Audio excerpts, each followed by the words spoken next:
Hammaga assalomu alaykum. Million prosmotr qilib, odamlarni to'lama, ishonma, seni ishga jo'nata olmaydi deb ogohlantiraverganimiz uchun videolarimiz rekka chiqib, ancha odamlar ko'rib, shoshiladigan bo'lmay qoldi. Shuni hisobiga firibgarlar yangi hiyla o'ylab topdi. Ogohlantirib qo'yaman, siz eshitib qo'ysangiz foydadan xoli bo'lmaydi. Qarang, nima deyapti?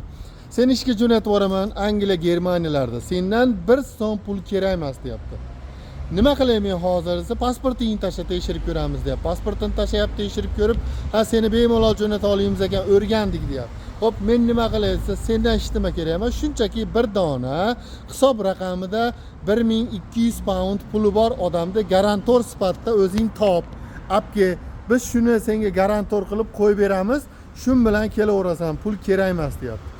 Endi bizni sodda o'zbek, o ana pulsiz ham jo'natadigan haqiqiy odamini topdim deb shu bitta odamga aytayapti, menga garantor ber, bankka pul qo'yib ber deyapti. U qanday bo'ladi? Qarang. Agar siz kimnidir topib, bankka 1200 pul qo'ydirganingizdan keyin firibgarlar sizga mana bu programmani telefoningga o'rnat deydi. Biz ish beruvchiga puli borligini ko'rsataylik deydi. Siz o'rnatasiz, telefoningizdagi pulni yechib ketadi.